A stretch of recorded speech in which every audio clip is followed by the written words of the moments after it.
அஸ்ஸலாமு அலைக்கும். Hi all. Muslims வீட்டு ட்ரெடிஷ்னல் டிஷ்ஷான மட்டன் தக்கடி எப்படி செய்கிறதுன்னு பார்க்கலாமா?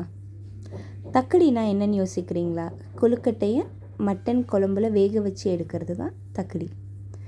ஒரு ஊருக்கு ஒரு செட் ஆஃப் ரெசிபீஸ் ஃபாலோ பண்ணுவாங்க. இது எங்கள் ஃபேமிலி ஸ்டைலில் நாங்கள் செய்கிற மட்டன் தக்கடியோட ரெசிபி. ஃபுல் வீடியோவை ஸ்கிப் பண்ணாமல் வாட்ச் பண்ணுங்கள். மட்டன் குழம்பு செய்கிறதுக்கு ஒரு 3/4 கிலோ மட்டன் போல் எடுத்துக்கோங்க. அதில் இஞ்சி பூண்டு சால்ட் சேர்த்து 4 to 5 விசில்ஸ் ப்ரெஷர் குக் பண்ணிக்கோங்க. பேனில் எண்ணெய் ஊற்றிட்டு பட்டை, கிராம்பு, ஏலக்காய், 4 தின் ஸ்லைசஸாக கட் பண்ணி வச்சுருக்க வெங்காயம் அதில் சேர்த்து வதக்குங்க. கருவேப்பிலை ஆட் பண்ணிக்கோங்க. வெங்காயம் நல்லா பொன்னிறமானதும் 3 தக்காளி கட் பண்ணி வச்சுருக்கிறத அதில் ஆட் பண்ணுங்கள்.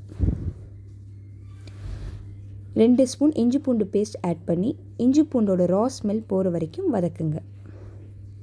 இப்போ 2 ஸ்பூன் மஞ்சள் தூள் ஆட் பண்ணுங்கள். ப்ரெஷர் குக் பண்ணி வச்சுருக்க மட்டன் அதில் சேர்த்து ஒரு 5 to 6 மினிட்ஸ் குக் பண்ணுங்கள்.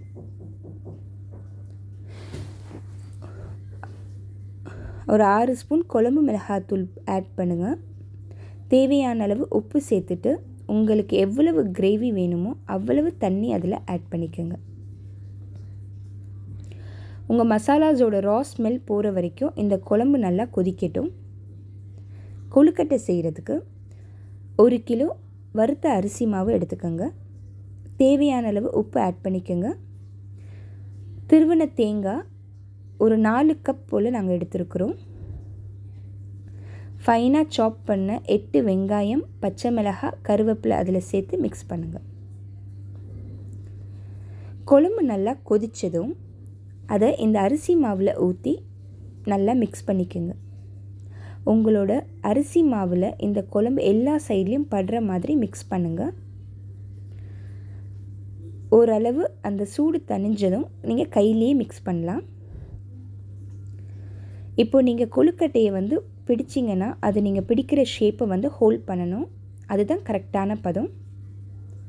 உங்களுக்கு என்ன ஷேப் வேணுமோ அந்த ஷேப்பில் இந்த தக்கடியை உருட்டி எடுத்துட்டு மட்டன் குழம்புல போட ஆரம்பிச்சிருங்க.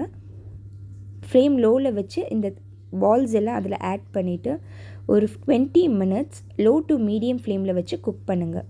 அரிசி மாவை கொஞ்சம் தண்ணியில் கலந்து அதில் ஆட் பண்ணுறதுனால உங்களோட மட்டன் கிரேவி திக்னஸ் கொடுக்கும். 20 மினிட்ஸ்க்கு அப்புறம் ஓப்பன் பண்ணி பார்த்தீங்கன்னா சூப்பரான ஒரு மட்டன் தக்கடி ரெடி. கொத்தமல்லி தூவி இறக்கிடுங்க.